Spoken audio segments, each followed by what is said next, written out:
بسم الله والحمد لله والصلاة والسلام على رسول الله. ازيكم يا جماعة؟ عاملين ايه؟ يا رب تكونوا بخير. يوم جديد وفيديو جديد يا رب يعجبكم، بس ما تنسوش لايك حلو للفيديو وجولة في القناة تعجبك. يلا نقول بسم الله الرحمن الرحيم ونصلي على الرسول عليه افضل الصلاة والسلام. ونجمع كل ورق العنب اللي في السوق ونخزنه بالطريقة المعتادة بتاعتنا اللي معتمدينها بقالنا حوالي 23 سنة. بخزنه بنفس الطريقة ما بغيرهاش. نزل بقى ابو عبد الله لمله كل ورق العنب اللي في السوق كده وجابهولي وقال لي يلا ورني شطارتك وخزنيه، عشان عندي عبد الله بيحب ورق العنب جدا ما شاء الله. ورق العنب حلو وجميل وحاجه يعني عظمه. شايفين الورق؟ ده ورق عنب مش ورق توت. خدي بالك فرق بين ورق العنب وورق التوت. ورق التوت بيبقى عرقه من هنا احمر، ورق العنب العرق بتاعه اخضر. ورقه جميله اهي وزي الفل، وهنخزنه بالطريقه بتاعتنا العاديه جدا جدا اللي ما بنغيرهاش وناجحه معايا 1000000%. هنقول بقى بسم الله الرحمن الرحيم.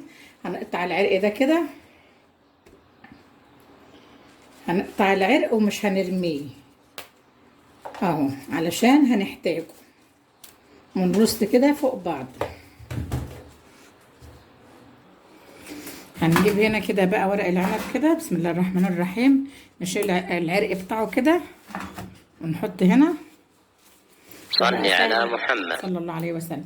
طريقة سهلة وما فيهاش أي افتكاسات، والله والله، ومن غير يمين كمان. ما بحبش أحلف. من السنة للسنة بيفضل كده وبيبقى تحفة. أطلع منه أغسله وأنقعه من الملح اللي فيه واغسله والفه على طول من غير سليق ولا ميه سخنه ولا اي حاجه. المهم نغسله حلو وننضفه من الملح المركز اللي فيه، وهتاكل شويه ورق عنب هيعيشوا معاكي من السنه للسنه، يعني ما فيهمش ولا كلمه. بسم الله ما شاء الله عليهم، حاجه يعني عظمه. بس بالله عليك انا عايزه تفاعل على الفيديوهات ما بلاش عليها تفاعل خالص. بلاقي عليها ساعات مشاهدات كتيره وبلاش عليها لايكات. لايك والله لا هيخسر الموبايل حاجه ولا هيخسرك حاجه، وكومنت حلو ليكي بالمثل وربنا يجازيكي عنه خير يا رب. هعمل بقى كده رصات كده. هخلص ورق العنب اللي معايا كله رصات كده اهو. اجيب البطرمانات بتاعتي الحلوه النظيفه المغسوله ونشوف هنعمله ازاي في البطرمانات. ولا بقى تلاجة ولا حاجة، على الرخامة في ريحك وانت واقفة هتعينيه. خلاص رصينا ورق العنب بتاعنا اهو، والبطرمانات بتاعتنا بقى اهي نضيفة وجميلة وزي الفل. ورق العنب بقى بتاعنا بسم الله الرحمن الرحيم من غير غسيل وبتراب وزي ما هو كده وما تقلقيش خالص. هنلفه بقى ايه رول كده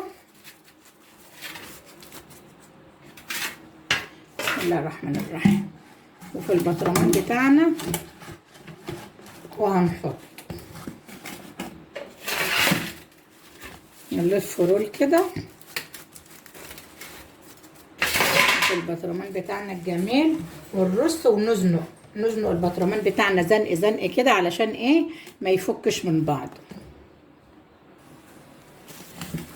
احط كده في البطرمان وارصه بالشكل الحلو الجميل ده. هخلص بقى كل كميه ورق العنب اللي معايا بالشكل ده. خلاص احنا هنا خلصنا رص ورق العنب بتاعي بالشكل ده في البطرمان اهو، وكبسناه. نكبس ونحط ونكبس، نعمل رول ونكبس كده بالمنظر ده في البطرمان.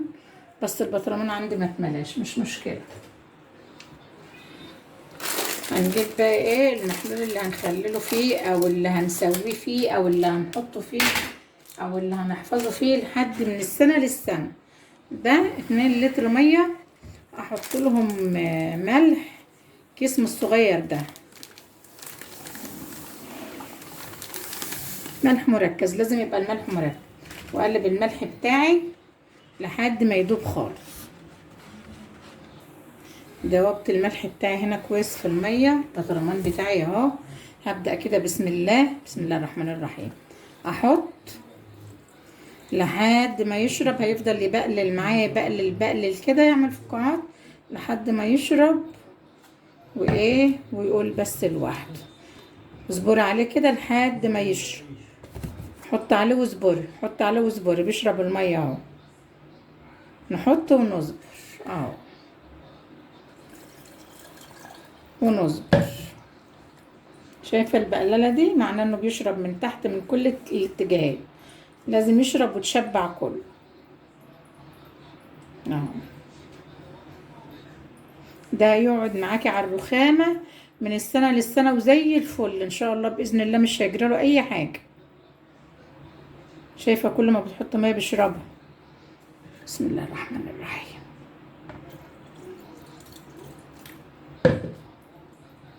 يديله كده لحد ما يقول بس.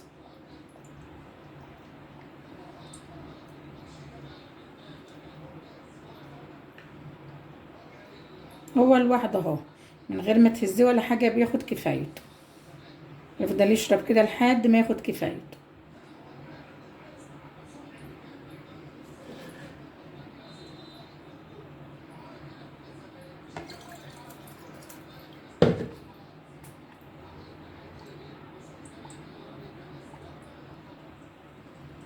البطرمان هنا اهو بياخد كفايته خلاص كده، بدأ خلاص يتشبع خالص، ما عادش البقلله هنا كتير، خلاص كده بدأ يملى كله كده، اتملى يعتبر طالما ما عادش بيبقلل كده ولا بيعمل فقاعات، يبقى كده خلاص ايه اتملى وخد كفايته.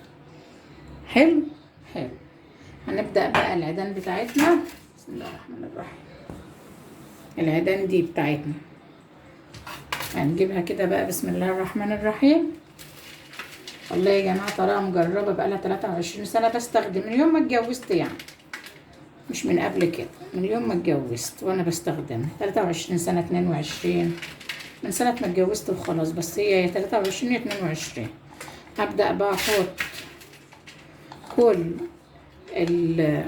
ده اسمه ايه العروق دي، عشان لو حصل عفن، في جايز يحصل عفن، جايز يحصل ريم، يبقى الورقه بتاعتي ما صابهاش حاجه، اللي صابه العيدان دي ونرميها، ومنها تعمل مزازه لايه لورق العنب بتاعك. صلي على محمد. ان شاء الله بالطريقه دي.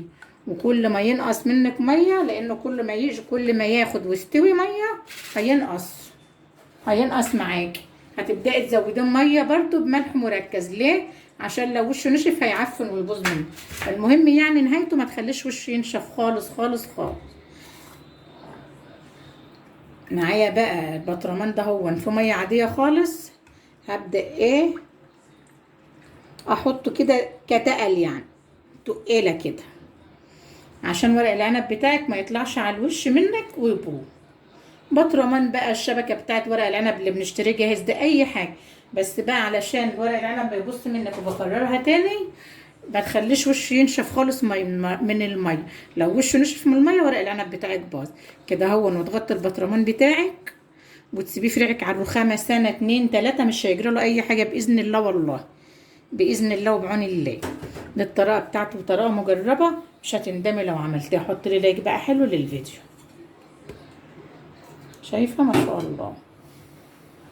لو عندك بقى الورق العنب بتاعك كمل البطرمان على الاخر على الاخر، ما تحطيش التقل ده، هتحط العروق بس، وكده كده العروق هتبقى كبسه، مش هيبقى محتاج معاكي انه يطلع فوق ولا حاجه، مش هتحتاجي اي حاجه لو البطرمان مليان. انا حطيت التقل ده علشان البطرمان بتاعي مش مليان. يلا لايك حلو بقى وجوله في القناه تعجبك، والسلام عليكم ورحمه الله وبركاته. ولو استفدت باي معلومه من الفيديو حط لي لايك بالله عليكي.